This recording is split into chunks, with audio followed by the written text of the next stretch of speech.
السلام علیکم دوستو. 16 جون ہے اور ایران اسرائیل کے درمیان میزائلوں اور ہوائی حملوں کا تبادلہ جاری ہے. بڑے زور شور سے دونوں طرف سے دعوے ہو رہے ہیں ایک دوسرے کو نقصان پہنچانے کے، لیکن تمام یہ جو کام اس وقت ہو رہا ہے، تباہی دونوں ملکوں میں ہو رہی ہے، اور اس کے کچھ پہلو تھے وہ میں ڈسکس کرنا چاہ رہا تھا کہ ایسے لگتا ہے کہ ایران میں بھی اس وقت اور 4 دن پہلے تک میر جعفر اور میر صادق کی جو تاریخ تھی ہمارے بھارت میں، یعنی بر صغیر ایشیا میں 1947 سے پہلے کی جو تاریخ وہ دہرائی جا رہی ہے، غداری کی تاریخ. وہ کیسے؟ سوموار کی صبح باقاعدہ تصدیق ہوئی اس امر کی کہ پاسداران انقلاب اسلامی، جس کو اسلامی ریولوشنری گارڈز بھی کہتے ہیں، اس کے انٹیلیجنس چیف بریگیڈیئر جنرل محمد کاظمی اور ان کے نائب حسن محقق، پھر قدس فورس کی انٹیلیجنس برانچ کے سربراہ اور ان کے نائب اسرائیلی حملے میں مارے گئے. اب اندازہ لگائیے، یہ 4 لوگ آج مارے گئے ہیں، اس سے پہلے بھی کچھ ٹاپ انٹیلیجنس اور فوجی حکام مارے گئے، اس کی طرف میں بعد میں آتا ہوں. لیکن پہلے ذرا سی یاد دلا دیں تاریخ جن لوگوں کو نہیں معلوم کہ میر صادق اور میر جعفر کون تھے اور ان کا کیا کردار رہا تاریخ میں.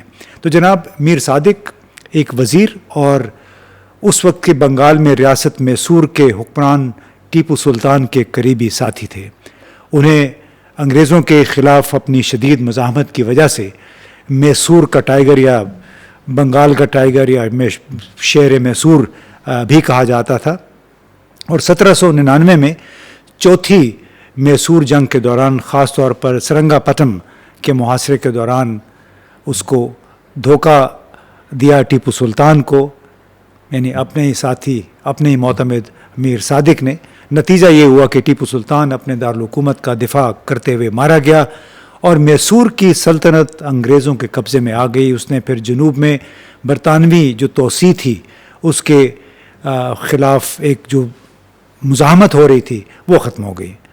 میر جعفر کون تھے جناب؟ میر جعفر علی خان بنگال کے آخری نواب سراج الدولہ کی فوج کے کمانڈر ان چیف تھے. اس نے 1757 میں پلاسی کی جنگ کے دوران سراج الدولہ کو دھوکہ دیا. یہ جنگ ایک انتہائی اہم موقع پہ ہو رہی تھی جہاں پہ برطانوی East India company Robert Clive کے خلاف لڑائی جاری تھی. میر جعفر نے خفیہ طور پر رابرٹ کلائیو کے ساتھ معاہدہ کیا، سراج الدولہ کی شکست کو یقینی بناتے ہوئے اپنی فوجوں کو جوابی کارروائی کرنے سے روک دیا. نتیجہ کیا ہوا کہ وہ سراج الدولہ بھی فارغ ہو گیا اس جنگ میں، اور برطانوی فتح کے بعد میر جعفر کو ایسٹ انڈیا کمپنی نے بنگال کا کٹھ پتلی نواب مقرر کر دیا.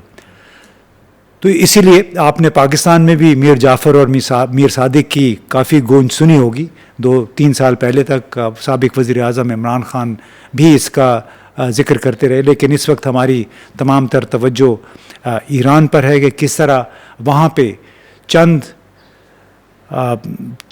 میر صادق یا میر جعفر جو تھے وہ ایران کی اعلیٰ ترین قیادت کی ہلاکت کے ذمہ دار بنے.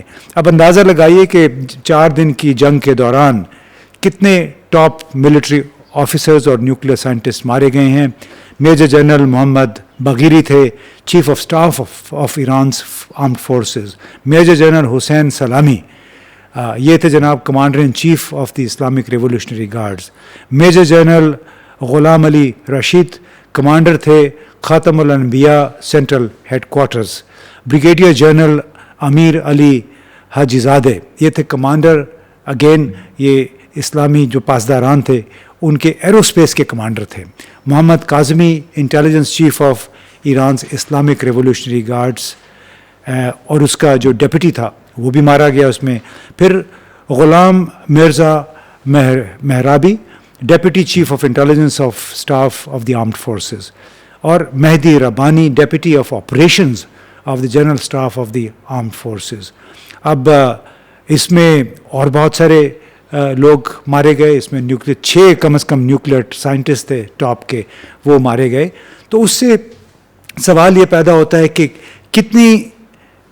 کون لوگ تھے جنہوں نے مخبری کی, اتنے پن پوائنٹ پریسیجن کے ساتھ ان لوگوں کو خاتمہ کیا. یا تو ایریل یعنی فضائی حملہ تھا, یا پھر میزائل آ کے لگے جہاں پہ یہ لوگ ٹھہرے ہوئے تھے. اور میجر جنرل سلامی تو وہ صاحب تھے جنہوں نے حملوں سے 1 یا 2 دن پہلے یہ کہہ دیا تھا کہ ایران جنگ کے لیے مکمل طور پر تیار ہے. اور یہ 13 جون کو یہ حملے شروع ہوئے تھے, اور اس میں باقاعدہ انہوں نے کہا کہ ہم کسی بھی صورتحال سے نمٹنے کے لیے مکمل طور پر تیار ہیں. اب سوال یہ پیدا ہوتا ہے کہ اتنی ان کے اندازے غلط کیوں ہو گئے. میرا خیال ہے اس کا جواب ہم نے اس میں دے دیا کہ چونکہ آپ کے اندر کے دشمن تھے, اندر کے مخبر تھے, اور خبریں بھی آئی تھی اگرچہ وہ انکنفرمڈ ہیں کہ ایک سابقہ انٹیلیجنس سینئر آفیشل ہیں, وہ ٹیل اویو پہنچ گئے ہیں. ہم نے کوشش کی کچھ معلوم کرنے کی, کیونکہ اسرائیلی انٹیلیجنس ایجنسی کے ذرائع سے کہ 2 ڈیجیٹل پلیٹ فارم پہ یہ خبر آئی تھی کہ ایک صاحب ہیں جو کہ ٹیل اویو پہنچ گئے ہیں ایران سے, اور یعنی بنیادی طور پہ وہ اپنا کام کر کے پہنچ گئے. اس کی تصدیق البتہ نہیں ہو سکی ہے.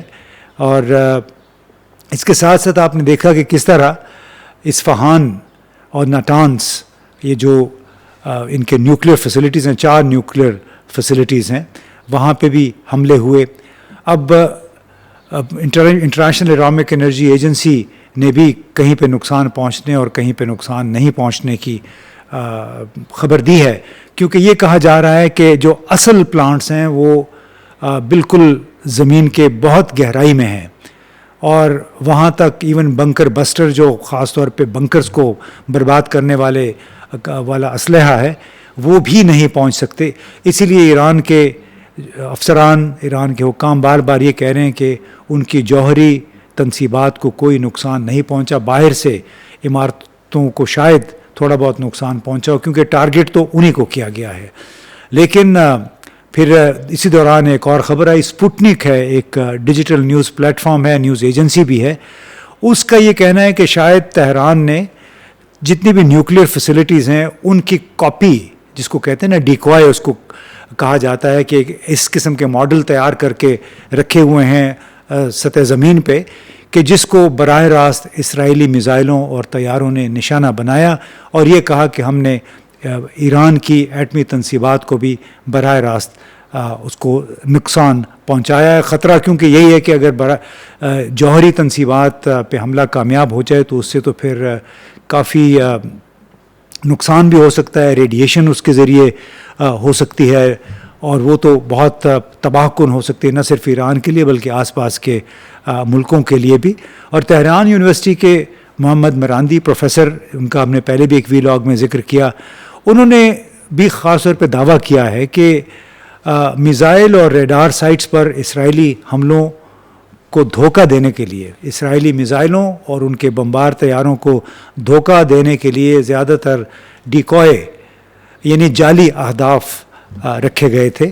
اور ساتھ میں انہوں نے ایک ٹویٹر پہ ایک پیغام کے ذریعے یہ بھی کہا کہ دیکھیے یہ چونکہ ہلکے مواد سے تیار کی گئی یہ عمارتیں تھیں, لہٰذا جب ان کو میزائل یا بم ان پہ پڑتا ہے تو اس سے دھماکہ بھی اس طرح کا نہیں ہوتا. جب یعنی دھماکہ جب بم لگتا ہے تو عمارت بھی دھڑام سے نیچے آ جاتی ہے, بہت زیادہ اس کا امپیکٹ ہوتا ہے, ہر طرف دھواں ہی دھواں اور شور, بہت زیادہ اس کا شور سنائی دیتا ہے, دھماکے کی گونج جو ہوتی ہے. لیکن ان دھماکوں کے نتیجے میں یہ پروفیسر محمد مراندی کا کہنا ہے کہ ایسا نہیں ہوا, جس سے یہ ظاہر ہوتا ہے کہ یہ نرم قسم کے مواد سے بنائے گئے ماڈل تھے جس پہ اسرائیل نے حملہ کیا. کس حد تک اس میں صداقت ہے ہمیں نہیں معلوم, لیکن ان پروفیسر کا یہ کہنا ہے, اور استنبول یونیورسٹی کے بھی ایک پروفیسر ہیں, ان کا بھی یہی خیال ہے کہ جعلی ماڈلز کے ذریعے اسرائیل کو یہ ترغیب دی گئی. جو ریڈار اس قسم کے ان علاقوں یہاں سے سگنلز ریلیز کیے گئے کہ جو دشمن کہ طیارے اور دشمن کے میزائلوں کو یہ احساس ہوا کہ شاید یہ فیسلٹیز یہاں پہ ہیں، انہیں ریڈارز کے ذریعے یہ سگنل چھوڑے گئے، اسی لیے انہوں نے حملہ بھی کیا. اور یہی وجہ تھی کہ بتایا جا رہا ہے کہ کم از کم 3 J-35 F-35 طیارے جو کہ اسرائیلی ہیں وہ گرائے گئے ہیں. اب ان تمام باتوں میں کس حد تک صداقت ہے ہمیں نہیں معلوم. ایک اور بات جو اس موقع پہ کہنا ضروری ہے کہ ایران اور اسرائیل کا مقابلہ، اس کو کہتے ہیں contest of the unequals, یعنی یہ ایک بے جوڑ کا مقابلہ ہے. ایک طرف ایران اکیلا ہے، اس کے پاس شاید چین کے، روس کے فراہم کردہ کچھ میزائل ہوں گے، سیٹلائٹ ریڈار سسٹم ہوگا اس کا، لیکن اس پورے خطے میں ایران بالکل تنہا ہے. اور اس کے علاوہ اگر ایران اپنے میزائل داغ بھی رہا ہے، ڈرونز بھی بھیجتا ہے اس ٹیل اویو کو، تو یہ کوئی 1,500 کلومیٹر کا فاصلہ ہے. اس فاصلے کے دوران ان کو جو 4-5 ممالک ہیں، خاص طور پہ عراق کے بعد پھر شام، اردن، اس کے اوپر سے گزر کے ٹیل اویو اور یروشلم یہ پہنچتے ہیں میزائل. اس دوران بہت سارے اڈے ہیں. اس دوران اسرائیلی فورسز کو ہم نے سنا ہے کہ جرمن، برطانوی افواج کی مدد بھی حاصل ہے. امریکی اڈے جو اس علاقے میں موجود ہیں وہ بھی ان میزائلوں کو انٹرسیپٹ کر سکتے ہیں. اور یہی وجہ ہے کہ اسرائیلی ڈیفنس فورسز نے کچھ اعداد و شمار پہلی مرتبہ شیئر کیے ہیں میڈیا پہ، اور یہ کہا ہے کہ ایران سے جتنے بھی میزائل، جتنے بھی ڈرونز داغے گئے ہیں، اس میں سے 90% کو گرا دیا گیا ہے. 90%. اور انہوں نے یہ بھی کہا کہ کوئی 350 کے قریب بیلسٹک میزائل ایران نے داغے ہیں اسرائیلی ٹھکانوں پہ، لیکن اس میں سے تقریباً 90% کو انٹرسیپٹ کر دیا گیا ہے. یعنی صرف 10%، زیادہ سے زیادہ 10% کامیابی کی ریشو ہے ایران کے میزائلوں کی. تو اس سے ظاہر ہوتا ہے کہ یہ بھی ایک contest of the unequals ہے. یعنی ایک ملک جو ہے وہ باقی دنیا کے جو بڑے ممالک ہیں ان سب کے ساتھ جنگ میں مصروف ہے، اور یہی ایران کی لمیٹیشن ہے. تو ایک طرف تو اس کی لمیٹیشن ہے کہ وہ بالکل تنہا ہے پورے خطے میں، اور دوسری لمیٹیشن یہ تھی کہ اس کے کئی میر جعفر، میر صادق تھے جنہوں نے اسرائیل کی انٹیلیجنس کو، اسرائیل کی فوج کو، اور اسرائیل کے جو نیوکلیر اثاثے تھے اور ان کے سائنسدان تھے ان کو ایکسپوز کیا. اور ایران میں اس وقت اچھا خاصا نقصان ہوا ہے. اسرائیل میں بھی نقصان ہوا، لیکن ایران کا جو بہت سارا نقصان ہوا اس میں اس کے میر جعفروں کا اور میر صادق جو ہیں ان کا بھی ایک بہت بڑا کردار ہے. بہت بہت شکریہ.